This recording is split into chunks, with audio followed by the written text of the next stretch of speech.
Seeing as how this comes directly before the WB logo, I'm pretty sure this is the voice of David Zaslav. I think he routinely says this when he kills a project for a tax write-off. 30 seconds of logos after the movie has already started.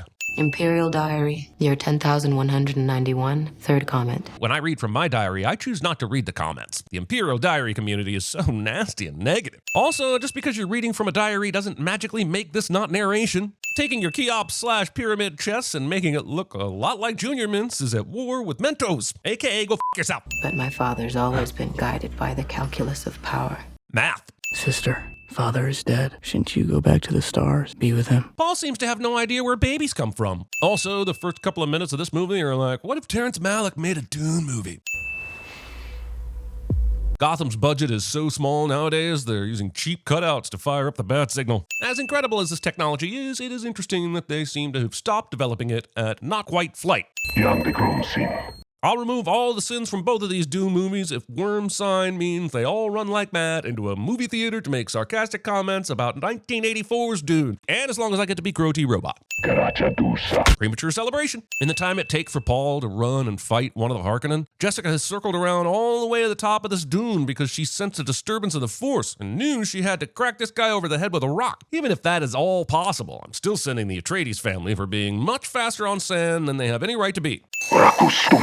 Well, you did, but then you felt the need to rub it in before you shot him, so now you're dead. Won't be needing this anymore. Never stand with your back towards the open.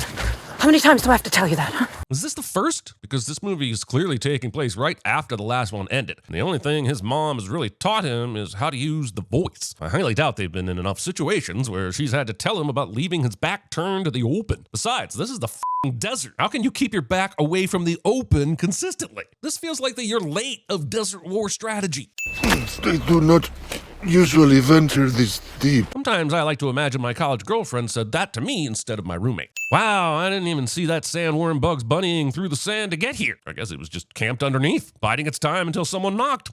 Yeah, I suggest you get some rest. Once again, some poor underling gets killed for something not his fault, just so we know that the bad guy is truly despicable. I'm glad they did, because I was really beginning to like this Hugo Drax guy. He's asking why we're so late. He thinks you're spies. But he decided to bury the lead by first scolding the extremely unimportant punctuality. Some of them already think I'm their messiah. Others, false prophet. Seems like every high school movie these days needs a Clueless style introduction to all the cliques. Where are the stoners and the jocks, Paul, huh? Tell me that. You can keep saying it, but I have yet to receive visual confirmation. Woman, come with me. This is exactly how Javier Bardem landed Penelope Cruz. Drinking someone's eye water. How does one become a reverend mother? Here on Arrakis, I have no idea. You mean you didn't bother to ask Stilgar about this after he told you about it? They're just gonna throw you into a situation completely uninformed? The Reverend Mothers are tasked with holding the memories of all the Reverend Mothers that came before them, so I'll be given centuries of pain and sorrow. It's lethal for men. Why? Why is it lethal for men? We don't find out until later that it's because she has to drink a blue poison of some sort. But after she said she had no idea how they anoint Reverend Mothers here, does she know that? Do all ceremonies include some sort of lethal ingestion? Or is the act of downloading 500 terabytes of memories dangerous in and of itself?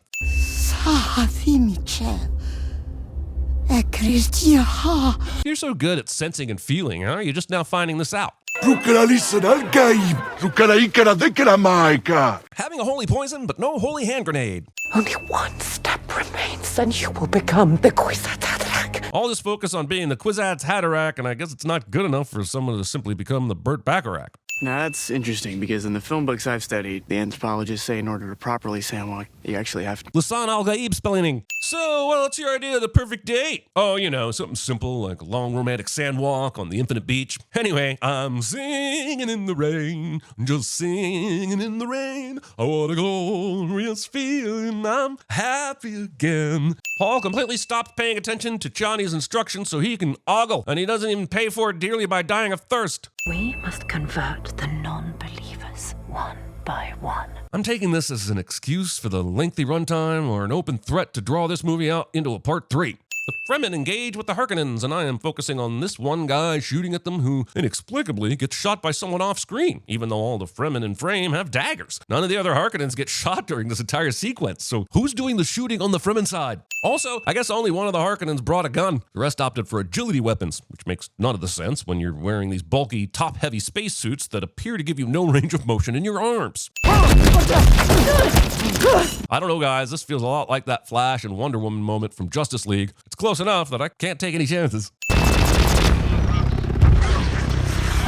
If the shield goes up after the guy stopped firing, how did Chani's rocket not get deflected by the shield? This feels like a cheat. You wanted to show the rocket getting blocked by the shield momentarily so that it would be that much more satisfying when it somehow made it through, even though we've been told that's impossible. Shit, man. Just show the rocket smashing into the Thopter without this nonsense. It's just as satisfying and you aren't breaking any rules. Wow, those are impressive. They might have also come in handy with destroying the crawler right away, along with killing the Harkonnens before you guys even went into hand-to-hand combat. Not to mention the Thopter when it was mowing all your friends down. Penis tent. Hey! Stilgar! Bullshit. Neither one of you heard the other. It's breathtaking.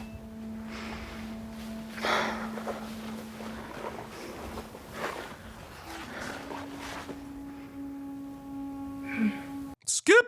Failing to properly secure your blade. Awesome. It looks like the movie took my advice about simply using the lasers in the first place and not worrying about hiding in the sand for a sneak attack that ends up killing a bunch of your own people. I've been meaning to ask you all, do these hologram radar screens actually tell us anything? Or are they just here to make the movie look expensive? Movie shows a random Thopter getting destroyed, which I guess the shields we were worried about earlier weren't up this time. Also, showing me this random Thopter getting destroyed tells me almost nothing about how the fight is going. I suppose this means they're winning. You'd think by now that all the Harkonnens would have formed better strategies after all this destruction. I'm here. I'm here. Yes, she's here. It explains fully that Chani and Paul are now sleeping together. Now I want to know about the sex, and whether the sand is rough, coarse, irritating, and gets everywhere. Nothing fancy, or you will shame my tits in. So Stilgar's been giving worm riding lessons to Paul? I know this is a tough ask in a movie that's almost 3 hours, but can I see it? How do you do that exactly? Has Paul actually ridden a worm with Stilgar, or is this the first time he will ever jump on one in his life? Since Paul's the only person I've seen grabbing a worm, and he does it so haphazardly, I'm confused about how the death rate of worm riders isn't at least 50%.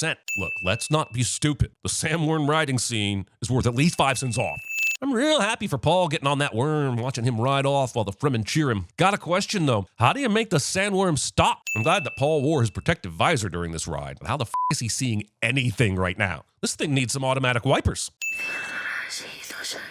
Using a close-up to avoid answering the obvious question about moisture recapture. We gave them something to hope for. That's not hope! And I guess none of the Fremen down below wondered why Paul was yelling, "That's not hope!" at the Reverend Mother. While Paul riding that grandfather worm was super impressive, it kind of takes the piss out of it when it seems that everyone and their mother can hop on one of these things like it's an Amtrak. Also, you suddenly need to be a home plate umpire to drive one of these things. How flavors get more done? More saving, more cooking? You can cook it, we can help? I've lost them. I wonder if productivity has improved since Raban began the snapping necks policy for completely understandable mistakes. Raban comes up with the genius idea to create a big dust storm with all his bombs and then go fight people in it when he can't see shit. It's getting harder to credit Paul with being a great leader when his main opponent appears to be an idiot. Wow, even the good guys say stupid shit whenever they're trying to kill someone with plot armor. And let's be clear, the only plot armor Raban has is that Gurney Halleck hasn't shown up yet. Also, this is the only time the Harkonnens have gotten off a competent shot. Muad'Dib, the prophet, the one who points the way.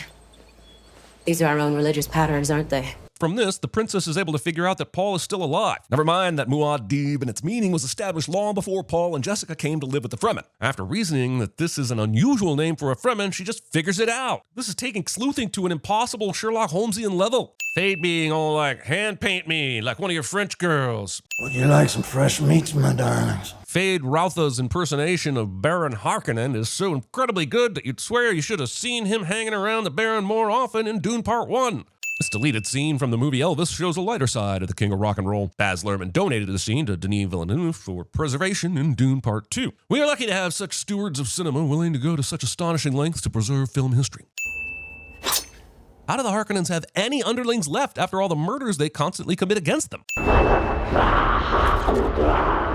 It amazes me that in the year 10,191, large enthusiastic crowds still pack arenas for Disturbed and continue to be delighted by Down with the Sickness. Ah, Jesse Eisenberg.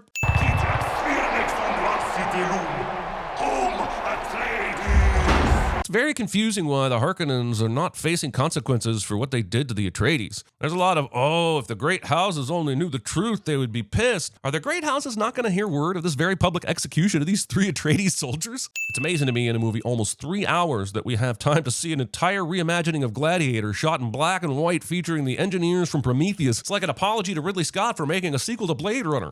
This is the guest wing. This is the guest wing? People agree to be guests here? Now I'm completely taken out of the movie with this out of nowhere Reese's dark chocolate peanut butter cup ad. The bloodline is secured. Jesus Christ, this is the quickest movie pregnancy since Species. What happened between him and his mother? He murdered her. Kids.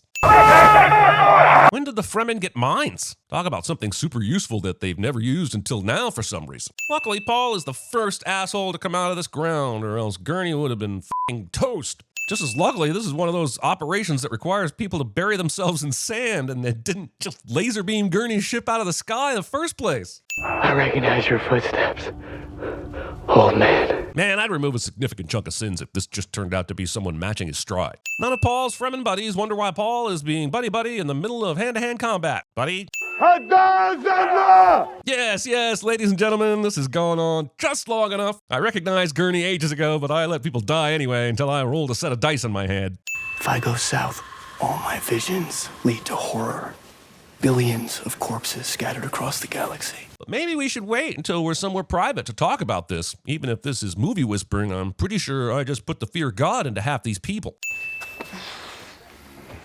Okay, which timeline are we on now? Is this MJ approaching Thanos, or is she approaching Cable? Why haven't we gotten a Thanos versus Cable movie yet? Or a Captain America versus Johnny Storm movie? I'd even settle for a Samuel Stearns versus Dr. Allen movie. Just give me all the verses I can handle! So wait, you're asking me to focus for once and send Dune 2? There is no Dune 2, idiots! That movie bombed so bad that Sting left the police and they broke up soon after it came out. Those are just facts. Anyway, back to sending Dune 2. I know where your father hid the family atomics. On the next Family Atomics, Jill goes on a date with Michael while also going on a date at the same restaurant with Brad. Classic double booking. Can she juggle both at the same time? Tune in to find out. But also, why didn't Paul know where the atomic bombs were hidden? The guy was being groomed to be the next leader of Arrakis, and you're telling me his dad just kept that a secret from him because... Also, 8,000 years and humanity hasn't come up with something scarier than atomic weapons? I do not believe you. Only with your genetic heritage. So wait, this vault can only be opened by an Atreides, so why even bother hiding it? Gurney made a big deal about how this place is hidden in plain sight so that people wouldn't look for it, but it sounds like they could have simply put it smack dab in the middle of Arakeen and it wouldn't have mattered. The future is way more against light switches than I expected. Imperial Diary? This device seems needlessly complicated to record voice notes. Granted, this looks kind of cool, futuristic, and primitive at the same time, but we've seen so much insane technology in these movies, this is like someone taking down their thoughts and pressing it on a record. Yes, the movie will be much richer after we see how the water of life is extracted from a baby sandworm. My daughter is adding 2 extra minutes to the movie so that I can simply tell you to give the drink to my son when he drops by. Holy shit! In this Sarah Connor T2 vision, Johnny becomes Dr. Kurt Connors, aka the Lizard. God damn you, Family Atomics! Old-fashioned artillery. Genius. Genius? Are you telling me it didn't occur to you that you could shoot at them with your big guns till just now? The Atreides being defeated by the Harkonnen is beginning to feel embarrassing. My lord, I would recommend you stay inside those... Is there an actual function these assistants do that the Harkonnens value? Hell, I'd advise the assistants to keep their mouths shut, but A, that won't guarantee their safety, and B, my throat will be slit if I dare mention that to them. My poor darlings are hungry. There's no food for them on the flight. Was it important for me to know that Fade booked economy? What are you doing here? How has Raban not been informed of Fade Rotha's ascent to power yet? Also, movie makes me debate what's on screen, which is Austin Butler kicking Dave Bautista's ass with the reality that's in my head, which is not that. Or even now. Director said, let's have your character eat something that looks like an eyeball. It will make you look like even more of an asshole from a planet where apples probably don't grow. The Harkonnens aren't done here. They just went back to reload. Excuse me, what? They just went back to reload? Is that what I'm hearing? Because of this absolute dumbassery, the Harkonnens give everyone just enough time to be upset about the attack and head south before they come back to finish the job. Why didn't Lex Elvis have a whole fleet waiting after they bombed this place? Went back to reload is almost as unbearable as we're running out of fuel in The Last Jedi. Talk to me, Thomas. I'm not quite sure why Paul is hoping Jamis will speak to him beyond the grave. I guess he feels guilt over killing him at the end of the last movie or something. But what kind of wisdom is he expecting from him? The guy was not exactly an influential person in Paul's life before they got into that duel. You killed 9 of my men with one single blade. Man, that would have been exciting to see. Now they've set up tents on the worms? That really takes the excitement out of the whole worm riding thing. Muad Max, Fury Robe. You'll now learn the truth about our family, and it will hurt you to the core. Do you need to whisper in visions, like when you're in a library? Chani arrives by ornithopters, which is weird because I didn't know she was in a different place, and I was under the assumption that the Fremen only used analytic transportation. If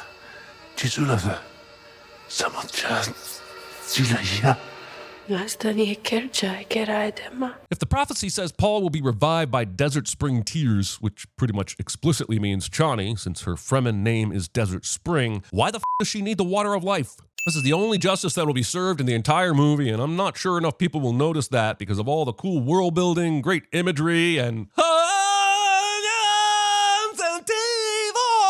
or something like that. She'll come to understand. Post-nut clarity? Our enemies are all around us, and in so many futures they prevail. But I do see a way. There is a narrow way through. Movie steals the Doctor Strange from Infinity War. So this is how we will survive. By being Harkonnens. I don't think that factors into what happens at all. You end up making a play for the throne where you kill the Baron and his nephews, but I figure you could do that without being a Harkonnen yourself. This interminable slow-motion walk through a crowd brought to you by Zack Snyder.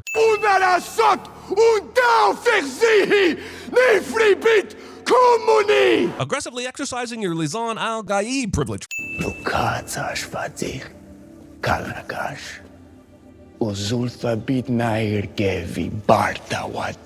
Groundhog Daying respect. Dune.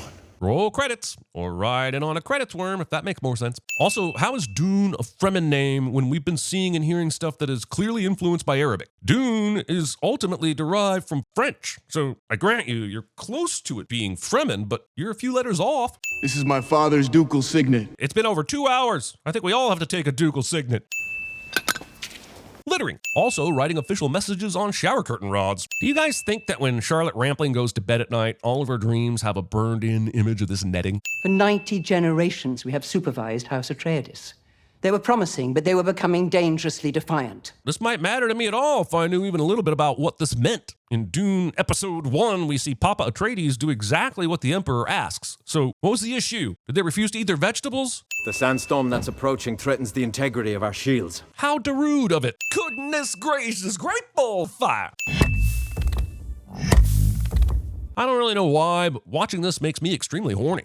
Fire! There go the nukes! I think it's funny that the movie doesn't show us what they're firing these with because, in all honesty, the Fremen probably didn't have a nuclear launching device to do this, and we certainly didn't see anything back in the vault that would have been up to the task. The Fremen shot down one of the bug copters, but the other two assholes fly into the dust storm and crash because they didn't learn the trick is just letting Jesus take the wheel. I thought this technique was for surprise attacks, so what good are these assholes if they come out of the sand but are still hundreds of feet away from the enemy? Don't you kind of want to stay underground until they get there to do this? Otherwise, you're just part of the many, many fighters already running towards them. Also, the Fremen don't just sprint on the sand. They also practice their starts from under the sand. With this kind of athleticism on display, it's a shame we never get to see the Summer Olympics of 10,192, officially the games of the 2075th Olympiad. The Fremen don't have shields, so once again, the Sardaukar are idiots for not using guns. Baron seems to think that ascending to Emperor works like musical chairs, and that if he sits on the throne, he wins. And honestly, I would give all the sins back if, instead of knife fight, Paul and Fed played musical chairs at the end of this. You see, what makes Gurney Halleck so good is that he can walk in a straight line and kill a whole row of dudes just waiting for him one after the next. You never have to worry about being ganged up on when you're Gurney. Look who's back from the dead. Thanos vs. Drax Part 2 will be infinitely better this time because Thanos doesn't have the Reality Stone. This time... Oh, I see. Never mind. The rest of the Fremen and Harkonnen just watch because it's obvious that this particular fight is personal. This isn't over yet. Why do long movies always have this line? I will love you as long as I breathe. Not immediately holding your breath because it would be funny. I'll take the hand of your daughter. I would have figured this out on my own, but I'm going to give a huge shout out to Sam Stryker on Twitter who brought up the fact that this is the second movie that Timothée Chalamet has spent being in love with one woman the whole movie just to marry Florence Pugh at the end of it. May thy knife chip and shatter.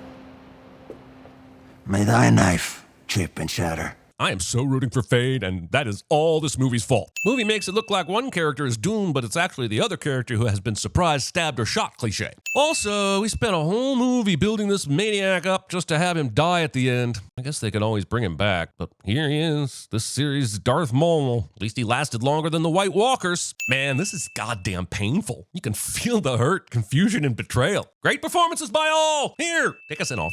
But also, the movie leaves us with this. It's a very Empire Strikes Back ending. One will probably have to wait years to see how it resolves. The TV-fication of movies continues. Also, Lisan al-Gaib, bum, bum, beep, bum, bum, bum, bum, bim, bum. Now you're just the one that I used to know. What is happening, Mother? Your brother attacks the great houses. The holy war begins. Next season on Dune.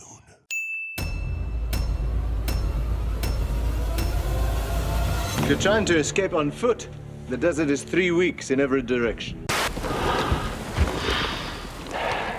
I can't breathe in this thing! We can fly! You can fly! We can fly! What is happening around here today? Are gringos falling from the sky? I can no longer sit back and allow the international communist conspiracy to sap and impurify all of our precious bodily fluids. She believes in you. She says... Carpe diem. Seize the day, boys. If you want to fight with us, first thing you must learn. If you can dodge a wrench, you can dodge a ball. What? It's been a while since you've had one of those nightmares. Tell me, what was it about?